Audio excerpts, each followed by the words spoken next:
네, 안녕하세요. 김민건 변호사입니다. 오늘은 배임죄에 대해서 한번 알아보도록 하겠습니다. 지난번 횡령죄와 구분하시면서 들어보시면 좀 더 빨리 이해하실 수 있지 않을까 싶습니다. 배임죄는 타인의 사물을 처리하는 자가 임무위배 행위를 해서 본인에게 손해를 가하고 재산상의 이익을 취득한 때에 성립합니다. 형법 제355조 제2항에 규정이 되어 있습니다. 네 가지 요건에 대해서 사례를 통해서 한번 확인해보는 시간을 갖도록 하겠습니다. 배임 관련해서 처음 떠오르는 사례는 이중매매입니다.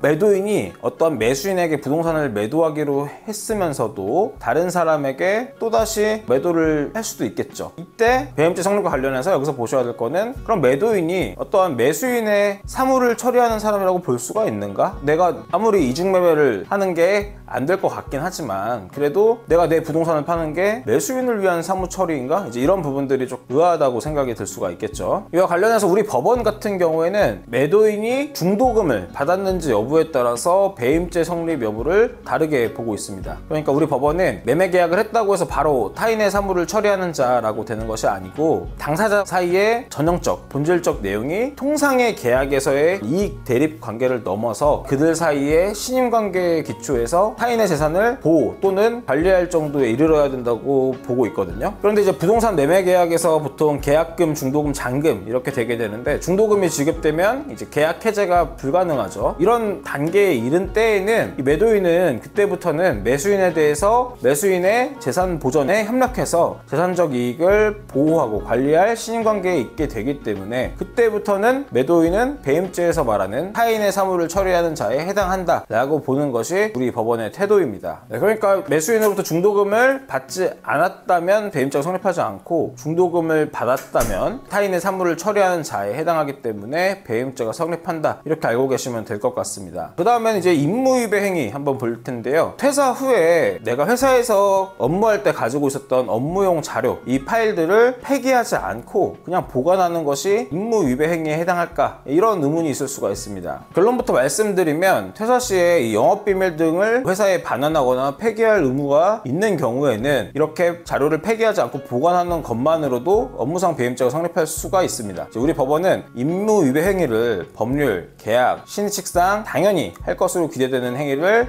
하지 않거나 당연히 하지 않아야 할 것으로 기대되는 행위를 함으로써 본인과의 사이에 신임관계를 저버리는 어떤 일체의 행위라고 보아서 좀 넓게 보고 있거든요. 회사 직원이 어떤 영업비밀이나 영업상의 주요한 자료, 이런 것들을 그 당시에 적법한 상태에서 내가 반출해 나갔어요, 회사 다닐 때. 그래서 그 반출 행위 자체는 업무상 배임이 되지 않는다 하더라도 회사 처리한 뒤에 그 영업비밀을 회사에 반환하거나 폐기할 의무가 있음에도 불구하고 경쟁업체에 유출한다거나 스스로의 이익을 위해서 이용을 하기 위해서 반환을 거부할 경우에는 업무상 배임이라고 보고 있습니다. 그 다음에는 본인에게 손해를 가할 것이라는 요건을 한번 볼 텐데요. 법인의 대표자 또는 피용자가 법인 명의로 채무부담 행위를 했을 때 이것이 관련 법령에 위배돼서 법률상 효력이 없는 그런 무효인 행위를 했을 때에도 배임죄가 성립할 수 있을까? 이런 의문이 들 수가 있습니다. 그냥 무효인 법률 행위는 무효이기 때문에 법인한테는 손해가 발생을 안 한 거라고 볼 수도 있거든요. 그런데 이거 관련해서는 배임죄가 해당할 수 있다는 것이 정답입니다. 우리 법원 같은 경우에는 손해라는 것은 경제적 관점에서 판단해야 한다고 보고 있는데, 법률적 관점에서는 배임 행위가 당연 무효예요. 법적인 요건을 갖추지 못했어서. 하지만 경제적 관점에서는 충분히 본인에게 손해를 가한 행위라고 볼 수가 있다, 이렇게 보는 것입니다. 예를 들어서 법인의 대표자나 피용자가 법적인 요건을 구비하지 못한 상태에서 계약을 체결해서 법인의 채무부담 행위가 무효인 경우라 하더라도 대표자 또는 피용자의 행위는 배임 미수죄에 해당한다고 보는 것이 이제 우리 법원의 태도다, 이렇게 볼 수가 있겠습니다. 또 문제가 될 수 있는 것이 주식회사의 대표이사인데 회사의 유일한 재산을 처분하면서 어떤 주주총회 특별결이라든지 이사회 승인을 거치지 않아서 계약이 법률상 무효인 경우, 그렇다 하더라도 소유권 이전에게 넘어갔다면 경제적 관점에서 봤을 때는 충분히 재산상 손해를 가한 경우에 해당한다. 그러니까 결국은 이런 주장을 못한다는 거예요. 어차피 내가 이렇게 했지만 무효라서 결국 다 법인 거로 돌려놓을 수가 있습니다, 이렇게 얘기를 해도 배임죄에 성립한다, 이렇게 보시면 되겠습니다. 그 다음에 이제 재산상 이익과 관련해서 이런 생각을 할 수가 있어요. 만약에 배임죄 문헌을 그대로 엄격하게 해석하면은 회사 직원이 회사 물건을 팔 때 권장 소비자가보다 더 싸게 팔아버리는 돼버리는 거예요. 자, 그럼 이게 배임죄가 될 것이냐? 또 싸게 팔므로써 회사에 손해를 가했다, 이렇게 볼 수가 있잖아요. 자, 근데 이랬을 때는 우리 법원 같은 경우에는 본인에게 설령 손해가 생긴 거라고 본다 하더라도 행위자라든지 특정한 제3자가 이제 이익을 취한 사실이 없으면 배임죄가 성립하지 않는다고 보고 있습니다. 회사에서 직원이 어떤 높은 할인율을 적용해서 회사가 지정했던 가격보다 더 낮은 가격으로 제품을 판매하였다고 하더라도 이것이 어쨌든 시장에서 거래되는 통상의 가격이라고 볼 수가 있다면, 그렇다고 해서 그 제3자가 과연 회사가 지정한 가격과의 차익만큼 이익을 본 것이냐, 그렇다고는 보지 않고 있는 것이 우리 법원의 태도입니다. 근데 이거랑 이제 구분해야 될 게 이런 경우는 있을 수 있어요. 예를 들어서 회사 대표이사가 A 회사를 운영하고 있는데 A 회사의 지분은 본인이 한 50%밖에 없어. 그래서 라면 같은 걸 파는데 소스를 만드는 회사 같은 걸 만들어 가지고 무조건 그 회사를 경유하게 한다거나, 아니면은 사실 소스라도 만들면 상관없는데 모든 업무는 A 회사에서 다 하고 있는데 법인만 하나 만들어 가지고 거기를 경유해서 유통을 시켜 가지고 그 B 회사에서 본인이 월급을 더 많이 가져가는 그런 형태 같은 경우에는 이때는 배임죄가 성립을 하겠죠. 오늘은 횡령죄하고 구분을 해서 배임만의 사례들을 소개를 해드렸는데, 실무적으로는 이 구분이 사실 쉽지 않은 경우들이 많이 있습니다. 특히 이제 단독으로 회사 설립하셔서 회사 운영하시는 분들 중에 횡령과 마찬가지로 배임이 문제가 되는 경우도 꽤 많이 있거든요. 그래서 이런 부분들이 자료가 수사기관이 확보를 못한 상태라면 무혐의로 빠져나갈 가능성이 꽤 높지만, 자료가 있을 경우가 명백할 경우에는 아무리 이게 내가 만들고 내가 90% 100% 주식 갖고 있다 하더라도 이게 반드시 회사의 이익하고 내 이익이 구분돼서 봐야 되는 부분이기 때문에 배임죄 성립이 쉽게 이루어지는 경우도 있을 수가 있어요. 그래서 그런 부분들은 어떤 포인트를 물고 늘어져서 배임죄 성립을 부정할 것이냐, 이런 부분들이 굉장히 중요하다고 할 수가 있겠습니다. 반대로 이제 고소하시는 입장에서는 사실 배임죄 고소가 성공하는 건 쉽지는 않아요. 액션으로 고소를 하시는 경우도 있으시겠지만 정확하게 내가 어떤 거를 문제 삼을 것인지 그런 부분들을 구체적으로 하셔야지만 승산이 있다, 이렇게 말씀을 드리고 있습니다. 그럼 오늘도 시청해 주셔서 감사합니다.